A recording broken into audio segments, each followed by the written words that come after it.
नमस्कार किसान भाइयों, मैं कमला प्रसाद मौर्य सोनभद्र उत्तर प्रदेश से। आज मैं अपने ज़िले के मरसड़ा गांव में हूं। यहां पर ब्रह्मदेव कुशवाहा का ये प्लाट है। ये इसमें तरबूज लगाने की तैयारी कर रहे हैं। तो इस प्लाट पर किस प्रकार से इन्होंने तैयारी किया है मैं आपको दिखाना चाहता हूं। आइए देखते हैं और साथ में बातचीत भी हम लोग करते रहेंगे। अगर आप हमारे चैनल पर नए हैं तो चैनल को सब्सक्राइब कर लीजिएगा। अगर आपको यह वीडियो अच्छी लगी हो तो वीडियो को लाइक कर दीजिएगा। साथ में अगर आप हमको फेसबुक पेज पर भी देखते हैं तो टापर किसान नाम का फेसबुक पेज है, उसको फॉलो कर लीजिएगा और लाइक कीजिएगा। यह तरबूज की नर्सरी इस तरह से प्रो ट्रे में तैयार किया गया है। अब इसको खेत तैयार किया जा रहा है। खेत तैयार करके फिर उसमें लगाया जाएगा और बड़े आराम से इसको निकाल करके एक एक पौधा लगा दिया जाएगा।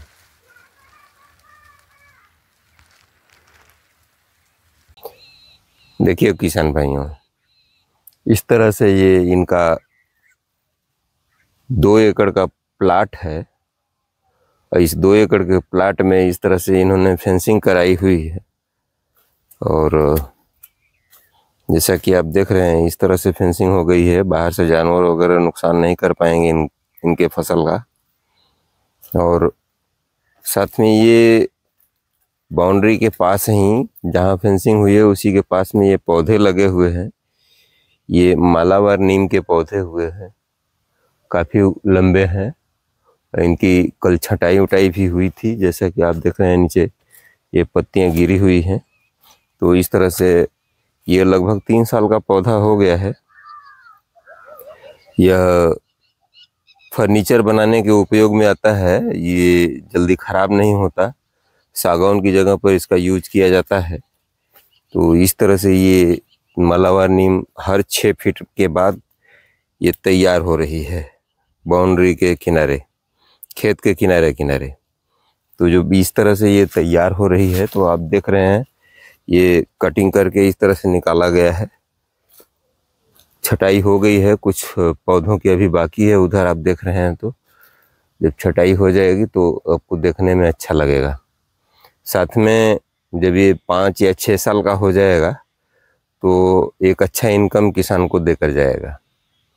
ये मालाबार नीम कोई नुकसान नहीं पहुंचा रही है और साथ में ये तैयार भी हो जाएगी 6 साल में, तो किसान को इनकम देगी।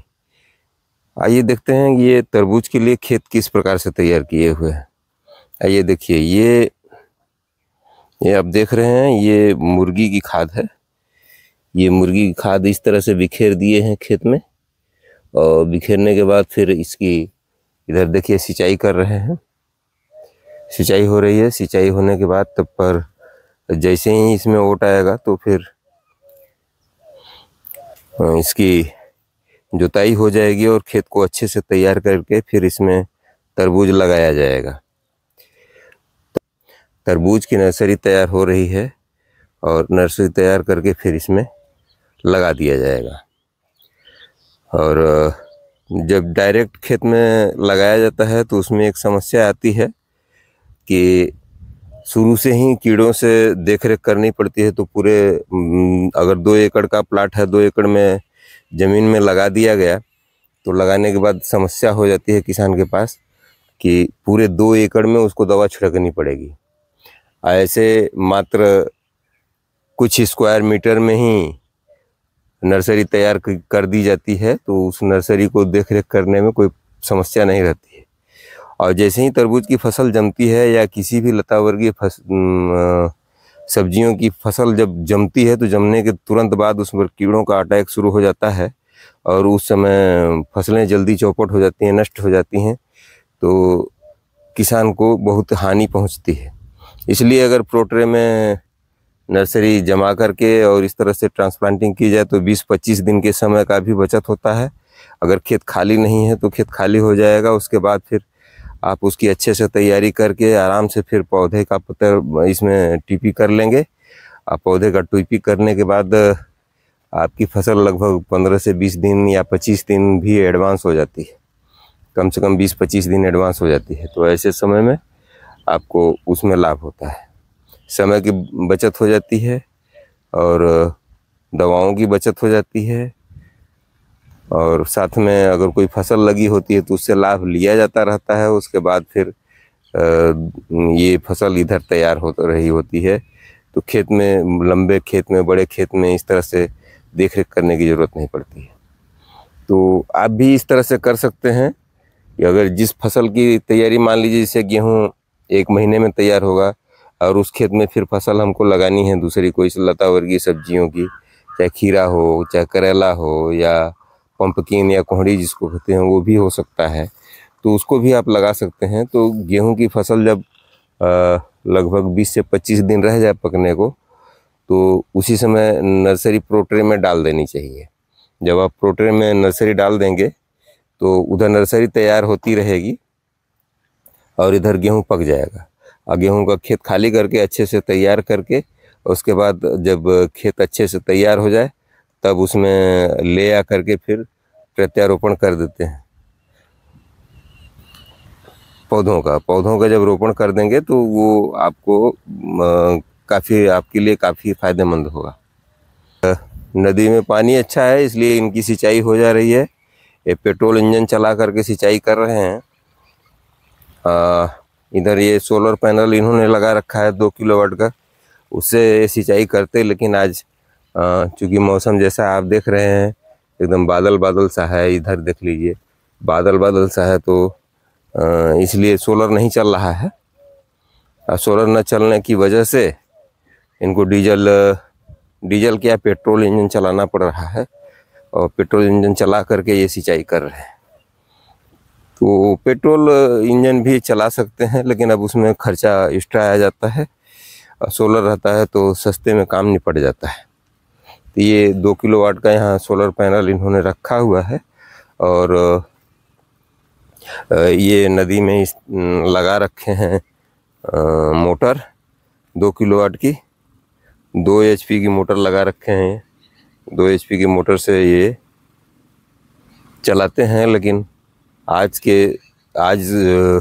बादल हो जाने की वजह से ये नहीं चल पा रहा है। तो आप समझ सकते हैं कि इसमें निश्चित रूप से नुकसान होगा। तो इस तरह से आप देख रहे हैं कि पूरे खेत में इन्होंने मुर्गी की खाद बिखेर करके और पलेवा कर दिए हैं, पलेवा कर रहे हैं। पलेवा करने के बाद फिर इसका वो करेंगे, जुताई करेंगे।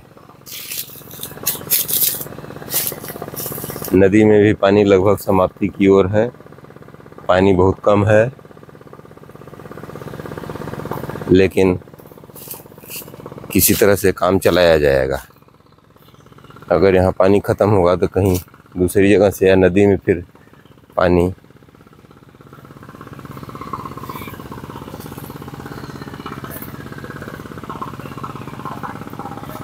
इधर पानी है, जैसा कि आप देख रहे हैं, तो नदी में पानी दिखाई दे रहा है। वहाँ से पानी ले आकर के सिंचाई कर लेंगे।